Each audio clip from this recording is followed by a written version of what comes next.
Yo, time to wake 'em up! Hello and welcome to Discover 360. I hope you enjoyed this channel. It is dedicated to artificial intelligence, travel and tech. Yo, check the mic, 1, 2. Don't forget to subscribe. Thanks for watching. Next cipher begin! You know that plastic card you tap every single day to get into work? Yeah, you probably don't give it a second thought. But what if I told you that simple card is packed with some seriously advanced tech, that it's basically a tiny digital fortress? Well, today we're going to crack open the secrets of the modern access card. Right, so this is not your flimsy old hotel key. We're talking about high-frequency smart cards, like this MIFIRE DeskFire EV3. It is an absolute marvel of engineering, and it's designed to be completely, totally unhackable and unclonable. But, as we're about to see, that's really only half the story. To really appreciate just what this little card can do, you gotta look at where we came from. Old magnetic stripes, those low-frequency prox cards, they were notoriously easy to copy. I mean, someone with a little know-how could clone one in minutes. Today's smart cards are a completely different beast. They use heavy-duty cryptography, which makes them dynamic, interactive, and, at least in theory, invincible to being copied. So, what's the magic sauce? What makes these cards so tough to clone digitally? Well, it all comes down to a process that's kind of like a top-secret digital handshake, and it's all powered by cryptography. Let's break down exactly how that works. Okay, so at its core, you can think of cryptography as the card's armor. It uses incredibly powerful encryption standards, you might have heard of AES, to just scramble all its data. So without the very specific secret digital key, any information someone might intercept between the card and the reader is just meaningless noise. It's complete gibberish. This is its first line of defense. And here's where it gets really clever. It's not a one-way street. It's something called mutual authentication. So the reader challenges the card, right? But then the card immediately challenges the reader right back. Both of them have to prove they have the secret keys before a single bit of useful data gets exchanged. It's only after this secure digital handshake is complete that the door actually unlocks. This two-way check is exactly what stops a fake card or a fake reader from fooling the system.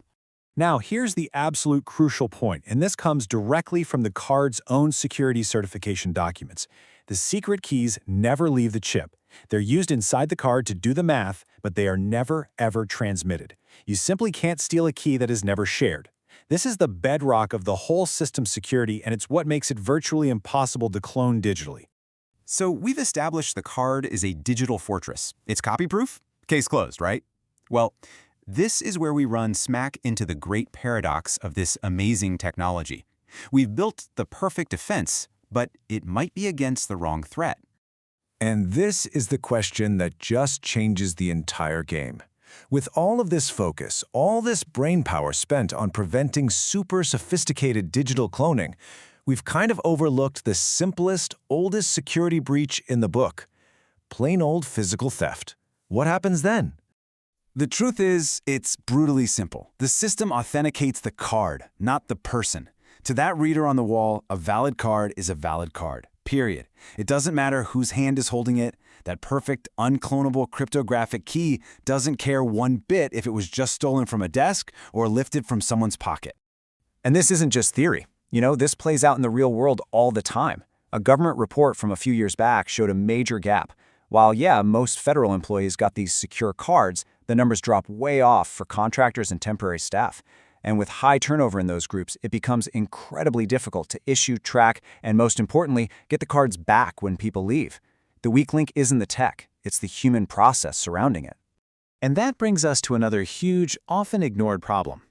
See, the intense focus on having a technologically perfect badge creates these enormous hidden costs and logistical nightmares that can actually undermine the entire system.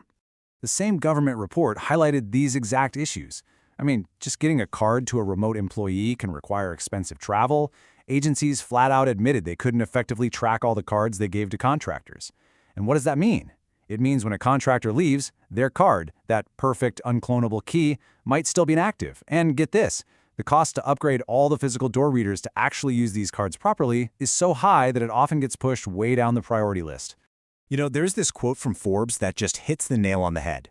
We get so wrapped up in meeting a technical standard and having the best card that we check a box and we feel safe. But what we're really doing is creating a false sense of security because we're ignoring the real, dynamic threats, like a disgruntled ex-contractor just walking right back in with their valid, unrevoked badge. Okay, so if the perfect badge isn't the magic answer, then what is? Well, the solution isn't to just throw the technology away. It's to look beyond the card itself and build a much smarter, more complete security process around it. It really requires a shift in our mindset. So instead of focusing just on the object, the badge, we need to focus on the entire process. Security shouldn't be about checking off items on some static compliance list. It should be about dynamically reducing real-world risk. It's about having layers of defense, not relying on a single magic bullet.